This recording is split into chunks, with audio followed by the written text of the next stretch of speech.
we saw a governorship candidate win in this margin. It's perhaps in Ekiti State, the last governorship election about 3.5 years ago in Ekiti State, where you have one person who wins all of the local government areas in Nigeria's governorship election. This is perhaps another one that is emerging like that in that format. What do you think is responsible for this kind of pattern of voting or pattern of election? Yeah, I think there are a lot of issues, and I think part of it is political issues. So, for example, you look at the state, all right, and you realize that one of the parties is a party that is identified with the state and is seen as the only party remaining in the geopolitical zone. And many people identify that party with the region. So I think naturally there will be some desire by voters and stakeholders to ensure that that party is able to... That's a major... I think that's one of the reasons. But another big reason is the fact that power shift, right? So we've had Central as governor, you know, that Peter Obi was Central, as Agulu Onitsha, that's Anambra Central. Ngige comes from Idemili South, that's Anambra Central. So this is the first time that we had Anambra East, which is Willie Obiano for 4 years. So I think there's the general belief that the North Senatorial District should have a second term, and then the power should shift to the South. So I think some people who are agitating for power to shift to the South Senatorial District, were convinced that they should hold on, allow the North to finish 8 years, and then move over to the South, so the South can look at 8 years. I think that convinced a lot of people in the South Senatorial District to vote for, to support the power remaining in the North. So I think that also played a major role in the way the political dynamics were happening, which resulted in some shifting of alignments. And of course, as you know, some of the big parties some of the big parties had issues after their primaries, and that created fractions. So in the case one candidate is going to court, some other people will not say they're going to court, but maybe at that point will change their loyalties, to work against their own party because they were disgruntled as a result of how the primaries occurred. Now, this happened in some of the leading parties. When you consider this, it will also work to consolidate the power in a particular direction. So that's another very serious reason why we would have, less support for some people and more support in another direction. Let's talk about this conduct for a moment. For our viewers who are watching, wherever you may be watching, you perhaps are wondering what exactly is happening.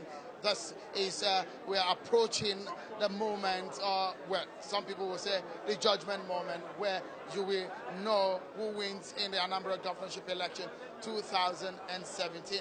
This is the opportunity for the people of the state to determine who is going to be their governor for another 4-year term. So if you see behind me here are party agents who are from the 37 political parties who run in this race, and the results are already in from all the 21 local government areas. And to my left, you see journalists who are already with the cameras from every network that you may think of in Nigeria. They're ready with the cameras, ready to capture those last few moments when the winner will be declared. The declaration usually comes in a manner as this, that the winner in this race with the total number of so and so is being declared and returned. So in that sense, has been re-elected.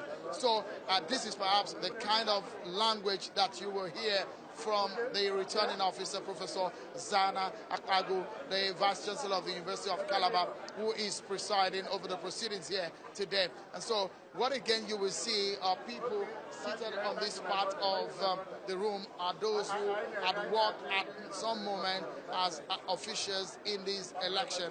And you've heard from those who are returning the results, coalition officers and electoral officers who have been brought to put these figures together.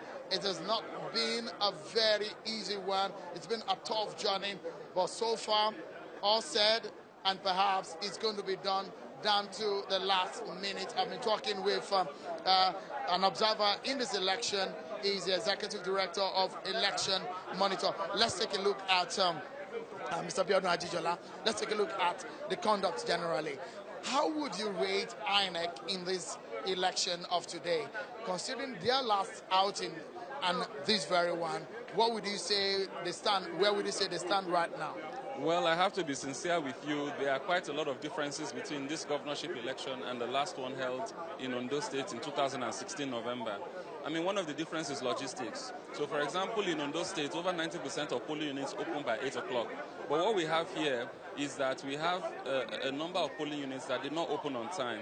There were logistics issues of core members being able to get to their PU. There were issues of, leaving their rack centers on time. So we had some areas that even, I know that we had observers and we had some places where we got reports as late as 10 o'clock, 10:02 a.m., before accreditation voting started. So this didn't really happen much in Ondo. So that's one of the big issues. Another issue is the issues with the card reader. I mean, you've been hearing the feedback from all the local government coalition officers. Almost every local government has a problem with card reader. And in almost every case, you hear that they reverted to manual accreditation. I mean, we're hearing this live. So, this is something that we hardly heard about in Ondo. And it's basically something that it's basically it's an administrative issue. So that's another big issue. Yeah. Mr. Abiodun, I must thank you so much for your time on Channels Television.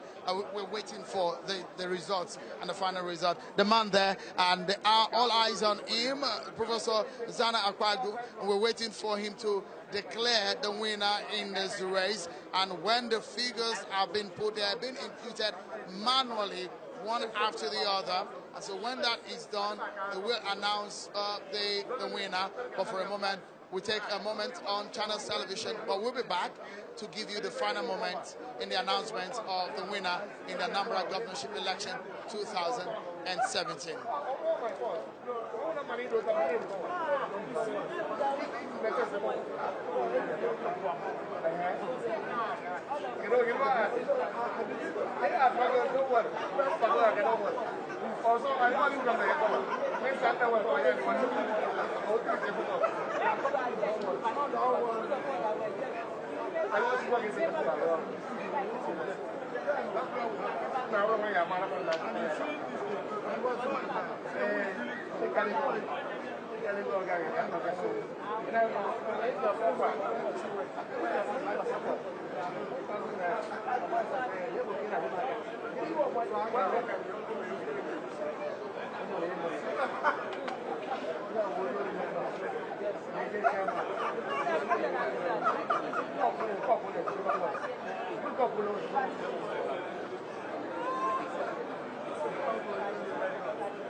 Yeah.